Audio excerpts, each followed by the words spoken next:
తాకట్లో ఉన్న మీ బంగారాన్ని విడిపించి ఆ రోజు ఆన్లైన్ రేటుకి కొంటాం. Sharma gold company.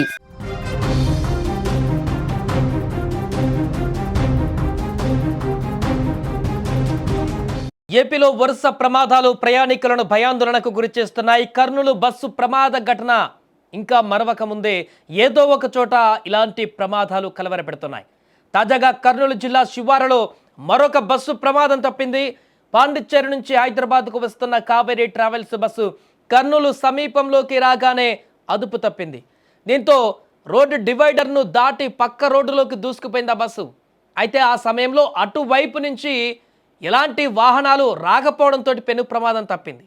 ప్రమాదం జరిగేటువంటి సమయంలో బస్సులో మొత్తం 28 మంది ఉన్నట్లు తెలుస్తుంది. ఎవరికి ఎలాంటి నష్టం కలగకపోవడంతో అందరూ ఊపిరి పీల్చుకున్నారు. ఆ బస్సులో ఉన్న ప్రయాణికులందరూ కూడా తమ ప్రాణాలు అరచేతిలో పెట్టుకున్నారు. ఆ క్షణంలో ఏం జరిగిందో మరొక బస్సు ప్రమాదం ఆ ప్రాణాలు అయిపోయాయంటూ కూడా వారు ఆందోళనకు గురయ్యారు.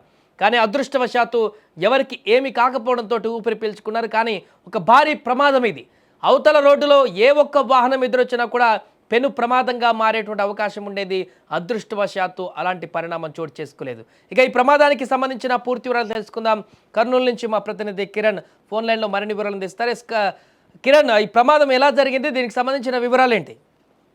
కర్నూలు జిల్లాలో ప్రైవేట్ ట్రావెల్స్ బస్సు ప్రమాదాలు పెరిగిపోతున్నాయని చెప్పొచ్చు. అయితే ఈ రోజు తెల్లవారుజామున కర్నూలు నగర సమీపంలోని టిట్కో గృహాల దగ్గర ఉన్న హైవేలో bus private travels Kaveri travels bus అదుపు తప్పి డివైడర్ ని ఢీకొని ఎదురుగా అవతల రోడ్డుకి అయితే వెళ్ళడం అయితే జరిగింది.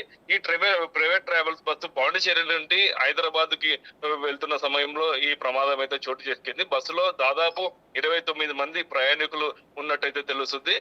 ఈ ప్రమాదంలో ఎక్కడ కూడా ఎవరు కూడా ఎలాంటి గాయాలు కాలేదు. ఎవరు కూడా ప్రమాదవశాత్తు ఎవరు కూడా ఏమి కూడా కాలేదు. అయితే ఎదురుగా అవతల డివైడర్ దాటి అవతల ఆపోజిట్ రోడ్డుకి దూసుకుపోయిన బస్సు ఎదురుగా ఎలాంటి వాహనం రాకపోవడంతో ప్రమాదం తప్పిందని చెప్పి చెప్పుకోవచ్చు. ఇటీవలనే మొన్ననే ఆలగడ్డ దగ్గర తిరువేళ్ల దగ్గర కూడా ఇదే ఇలాంటి ప్రమాదమే. అయితే ప్రైవేట్ ట్రావెల్స్ బస్సు టైర్ పేలి ఎదురుగా వస్తున్న కంటైనర్ లారీని ఢీకొట్టడంతో అక్కడ మొత్తం బస్సు దగ్ధమైంది. ఘటన అయితే మొన్ననే వెలుగులోకి వచ్చింది. అయితే ఈసారి ఇప్పుడు కూడా ఎలాంటి ప్రమాదం వశాత్తు కూడా ఎవరు కూడా ఏం కాకపోవడంతో అందరు కూడా ఊపిరి పీల్చుకోవడం అయితే జరిగింది.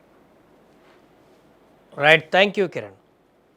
సో మొత్తానికి అది ప్రమాదము తీవ్రత హెవీగానే కనిపిస్తుంది. కానీ అదృష్టవశాత్తు ఈ ప్రమాదంలో ఎవరికి ప్రాణాపాయం జరగలేదు.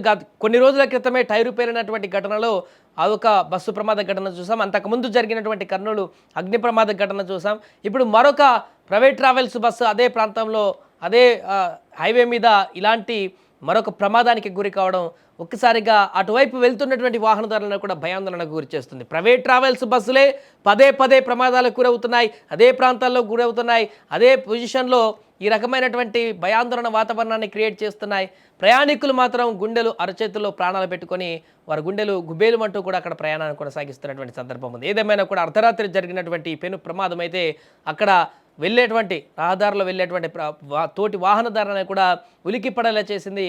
ఎందుకంటే ఇంత దారుణమైనటువంటి ప్రమాదం అంటే అదృష్టవశాత్తు ఇటువైపు ఉన్న బస్సు డివైడర్ ఢీకొట్టి అటువైపు వెళ్ళింది అంటే ఆ సమయంలో ఎదురుగా వస్తున్నటువంటి వాహనాలు నేషనల్ హైవే ఏ ఒక్క వాహనం కూడా ఆ టైంలో కనుక అట్నుంచి వచ్చినా కూడా 2 ఢీకొని భారీ ప్రమాదంగా మారేది. ఊహించడానికి అది చాలా ఒళ్ళు గగుర్లు పిడిచేటువంటి విధంగా ఆ ప్రమాదం మారేది. గతంలో మనం చూసాం ఆ ప్రమాదం. ఆ తాలూకు ప్రమాదం జరిగేది కాబట్టి ఈ ప్రమాదానికి సంబంధించి ఇప్పుడు ప్రయాణికులు బయటకు వచ్చిన వాళ్ళందరూ కూడా వారి గుండెల మీద చేసుకుంటూ మా ప్రాణాలు బతికాయంటూ కూడా మా ప్రాణాలు నిలిచాయంటూ కూడా ఆవేదన ఆందోళనతోటి భయాందోళనతోటి అక్కడి నుంచి వెళ్ళిపోయినటువంటి సంఘటన ఏర్పడింది.